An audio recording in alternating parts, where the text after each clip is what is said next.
और डायमेंशन है इसकी। डॉक्टर साहब आपके सामने भी सवाल रखते हैं, जब हम मार्केट की बात करते हैं तो उसमें ये भी तो देखा जाता है कि अगर हम कम कीमत की अच्छी चीज बनाते हैं, सबसे अच्छी चीज हमारी है और कीमत भी मुनासिब है, तो फिर that is how we capture the market. ये जीएसपी प्लस लेके, कंसेशंस लेके मार्केट लेना और है, और compete करके क्वालिटी के ऊपर और प्राइस के ऊपर मार्केट लेना और है। If we are able to do that, then every market in the world is our market. जी सर, मैं इसमें थोड़ा सा अर्ज करता हूँ, समझाने की कोशिश करूंगा। चमड़े की एग्जांपल लेता हूँ। 80% से ज्यादा पाकिस्तान चमड़ा बनाता है हमारा, क्योंकि ऑफ कोर्स कुर्बान यानी जिनको जो उनकी माँ है उसको हम ज़िबा करते हैं। सो प्लीज वो तो है नहीं, तो मैं इसमें गलत बोल रहा हूँ। तो अच्छा, ठीक है, तो लेट देम हैव इट। तो जो ज़िबा करते हैं ना, उससे हम चमड़ा लेते हैं। हमारा 80% से ज्यादा चमड़ा, लेकिन उसको दोबारा टैनरीज जो है वो क्वालिटी स्टैंडर्ड्स पे नहीं है, फिर उसको ऑस्ट्रेलिया लेता है और फिर बहुत सारे ममालिक उसको टैनरीज में ले जा करके वो बेचते हैं। हमारा जो वर्ल्ड बेस्ट चमड़ा है, इसका मुकाबला कहीं नहीं है। मैं चाइना की एग्जांपल दे देता हूँ। वो रेक्सिन से बनाते हैं और अभी तक उनके पास वो चमड़ा, यानी जो उनको रिसोर्सेज चाहिए, उनको जो रॉ मटेरियल चाहिए, वो पाकिस्तान के पास द बेस्ट है। अच्छा, अब आहिस्ता आहिस्ता मैं आपको बताऊं कि कैमल और बाकी प्रोडक्शंस जो है यहाँ पर आ गई हैं और वो प्योर लेदर मांगती हैं। चाइना में भी बहुत डिमांड है और यूरोप में ऑलरेडी डिमांड थी। अब खैर यूरोप की तो अब बाइंग पावर ही नहीं रही ना कि वो ओरिजिनल लेदर बैग खरीद भी सके। सो आहिस्ता आहिस्ता वो डिटोरिएट करके, लेकिन चाइना अब क्वालिटी कॉन्शियस होना शुरू हो गया है। दूसरी इंपॉर्टेंट बात मैंने आपको मीट की कर दी और हलाल मीट की बात कर दी। और इंपॉर्टेंट बात यह है कि quality assurance. Sir, quality assurances का पाकिस्तान का सबसे बड़ा मसला है 80% चमड़ा। अच्छा, एक और दूसरी बड़ी बात जो फाइनेंशियल मैकेनिज्म पे, small and medium enterprises, banks जो है वो बड़े अमीर लोगों को देते हैं। इसका एक मॉडल अमेरिका ने बनाया है। जब बैंक जो पैसे, आपने देखा होगा जितने बड़े इंडस्ट्रियलिस्ट हैं वो कुछ अरसे के बाद 4-5 फैक्ट्रियां बनाने के बाद जो है वो एक बैंक जरूर बना लेते हैं। जैसे ही बैंक दिवालिया होता है, उसको फला एक और जगह है, उससे उसको जो है वो उतना ही पैसा जो उन्होंने रिजर्व में रखवाया होता है, उसकी सर्टन फीस देते रहते हैं, वो पैसा उनको रिटर्न हो जाता है। यानी अमीर आदमी को पैसा देंगे, वो भी दिवालिया हो जाएगा और बैंक भी दिवालिया हो जाएगा, फर्क नहीं पड़ता। देखिए, स्मॉल एंड मीडियम एंटरप्राइजेस जो 80% हमारा जो चमड़े की सनत है वो स्मॉल एंड मीडियम एंटरप्राइज में आती है। खाली मैं चमड़े की सनत को ही ऊपर कर दूं तो मैं आपको बड़े यकीन से कह सकता हूं $10 बिलियन का जो ज़र मुबादला हम आराम से ले सकते हैं। अच्छा, यूरोप में भी सबसे ज्यादा डिमांड थी, और अब यूरोप के ऊपर मैं, अगर आप इजाजत देंगे तो मैं दोबारा आ जाऊंगा, लेकिन आपकी बात का जवाब मैं दे चुका हूं। राइट डॉक्टर अहमद, चलिए अब गुफ्तगू के आखिरी साइड पे, जो हमारे इस वक्त एक्सपोर्ट रिलेटेड इश्यूज, हम मेनली तो उसी की बात कर रहे हैं जो हमारी एक्सपोर्ट रिलेटेड है। इसमें क्वालिटी मेन फैक्टर है, गवर्नेंस मेन फैक्टर है, या incompetence main? I mean how do you like to see K? I think इसमें सबसे बड़ा प्रॉब्लम है इंसेंटिव का। हमारे पास कॉम्पिटेंसी भी है, हमारे पास जब हमें जरूरत पड़े we are very, I agreed 200% agreed. इसका जो इंसेंटिव नहीं मिलता, और एज ह्यूमंस आप साइकोलॉजिकली भी देखें, आप किसी भी एंगल से देख लें, we need to be incentivized for our actions. And as a very poor country जहाँ पे हमारी पर कैपिटा इनकम इतनी थोड़ी है, financial incentives are the most important and we need to. Quaid-e Azam ने क्या बोला, यूनिटी एंड डिसिप्लिन। आसान अल्फाज में कहें तो इंसेंटिवाइज करने का मतलब है कि ये बैंक्स कैपिटल प्रोवाइड करें। इंसेंटिवाइज करने का मतलब ये कि आप जो मेहनत डालें उसका आपको अजर मिले। मैं अजीब बात करने लगा हूं। मैं ये कह रहा हूं कि छोटे छोटे जो हमारे चमड़े की सनत जो 50,000 की, लाख की, 10 लाख की, 20 लाख की, 1 करोड़ की, 3 करोड़ की, 4 करोड़ की, इससे आप सूद ले लो।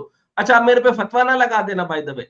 मैं ये कह रहा हूं क्योंकि डॉक्टर यूनुस ने बंगला के अंदर भी जब उन्होंने ये शुरू किया था, ये जो मामला ग्रामीण बैंक का, तो छोटे छोटे कर्जों के ऊपर भी सूद दिया जाता था। उस सूद की रकम से मजीद छाबड़ियां खरीदी जाती थी। अब सूद को, अगर फॉर एग्जांपल पाकिस्तान में मसला क्या है कि एक जेम्स बॉन्ड है, या फिर आप मेडोना रख देते हैं, पूरी मेडोना या जेम्स बॉन्ड, उसके ऊपर टोपी बना देते हैं। तो ये जब तक कि जैसे हिंदुओं के पास जो मजहबी जनूनियत है ना, पाकिस्तान में भी जब ये मुल्ला खत्म हो जाएगा ना, हमारी मैशत ट्रैक पे हो जाएगी। The thing is, wait, accessibility, मैं बताती हूँ, just to finish, accessibility to cheap capital, फिर उसके बाद एक मुल्क का नाम हो कि एक्सपोर्टर फलान चीजों में बहुत अच्छे हैं, एक बैकिंग हो फ्रॉम द गवर्नमेंट, ठीक है। और तीसरी बात ये कि एक्सचेंज रेट को किसी जगह पे बैलेंस पे रखें, ताकि जब इंपोर्ट एक्सपोर्ट करें हो तो लोगों को पता हो, बिजनेस कॉन्फिडेंस हो कि हाँ हमें पैसा सही मिलेगा। And the biggest thing is small to medium industries को फरोग दें। जो बड़े लीडर्स हैं वो पाकिस्तान से निकाल चुके बिजनेस, जब तक हम स्मॉल एंड मीडियम एंटरप्राइज को नहीं फरोग देंगे, I think everything will be very difficult. Doctor साहब काइंडली कंक्लूडिंग स्टेटमेंट। कंक्लूड तो मैं कर दूंगा, लेकिन अभी तो पूरा यूरोप पड़ा है, अभी आपने इतनी जल्दी से आगे चले जाएंगे, वी आर ऑलरेडी ऑलमोस्ट। इसी प्रोग्राम को कल आप कंटिन्यू करवा लें। अच्छा, मैं सिर्फ आपको तेजी से जो चीजें मैं बताना चाहता हूँ वो मैं आपके सामने रख देता हूँ। अच्छा, अब ये सर, ये कि यूरोपीय एशिया के ऊपर जो है वो अब आने वाले वक्तों में 10% टैरिफ लगने वाला है, जो ट्रम्प साहब लगाएंगे। अच्छा, इसी तरीके से अगर मैं मौजूदा इक्तिसादी रफ्तार का जो जायजा लूं यूरोप का, तो 2050 तक आलमी मईशत के 10वें हिस्से से भी कम हो जाएगा, यानी यूरोप मेरे मुताबिक से गया। अच्छा, अब यूरोपीय मईशत पहले से ही 18% छोटी है, जिसके नतीजे में ट्रिलियन यूरो की कमी वाक़या हो गई। इस सवाल का बड़ा आंसर यूरोप में जल्द टेक्नोलॉजी की कमी और कामयाब हाईटेक कंपनियों की अदम मौजूदगी है। इसमें एक और बड़ी बात बता दूं कि इतनी टेक यानी टेक फोबिक है या पता नहीं क्या, अभी तक उन्होंने टेक पर काम ही नहीं किया। अब इसके बरक्स बड़ी कंपनियां जो टेक कंपनी है, एप्पल, अमेज़न, मेटा, माइक्रोसॉफ्ट और नेवेडा की मुश्तरका मार्केट वैल्यू तकरीबन $8 ट्रिलियन की है। अच्छा, मैं ये बात बता दूं कि अमेरिका और चाइना साइड बाय साइड ये जो है टेक्नोलॉजी में इनहैंस करेंगे बाय द वे। यानी ये जो एलोन मस्क और उसके बाद जो वो भी ब्यूरोक्रेसी के उतने ही खिलाफ है जितना मैं हूं। मैं पाकिस्तान की ब्यूरोक्रेसी को इतना बुरा समझता हूं कि पाकिस्तान को डिटोरिएट कर रहे हैं, और यही प्रॉब्लम जो है, अगर इंडिया को भी आपको सच बात बताऊं, इंडिया को अगर बताऊं, इंडिया का सबसे मेजर प्रॉब्लम प्राइवेटाइजेशन को तरक्की ना करना और स्मॉल एंड मीडियम एंटरप्राइज को तरक्की ना करना ब्यूरोक्रेसी है। उनकी ब्यूरोक्रेसी हमारे से भी ज्यादा गंदी है। ये ताजे बरतानिया के बच्चे हैं ना, हम तो खैर गुलाम के गुलाम थे, हम तो अलग हुए, अभी आजाद होना है, हम तो हो लेंगे, हम तो मुसलमान है, लेकिन ये तो गुलाम ही रहते हैं। अच्छा, अगली इंपॉर्टेंट बात कि इसमें जो सर इंपॉर्टेंट चीज है, यूरोप की 4 बड़ी मईशतें, आपको कंक्लूसिव स्टेटमेंट दे देता हूं। और सरकारी एजेंसी जो यूरोस्टेट की तरफ से जारी करदा जो रिपोर्ट आई है, जिसमें स्टैटिस्टिकल एनालिसिस है, उसके मुताबिक जर्मनी, फ्रांस, इटली और स्पेन सभी ने कैपिटल गुड्स और सार्फिन की पायदार अशिया की पैदावार में साल ब साल कमी रिकॉर्ड की है, यानी मुसलसल ये गिरावट का शिकार।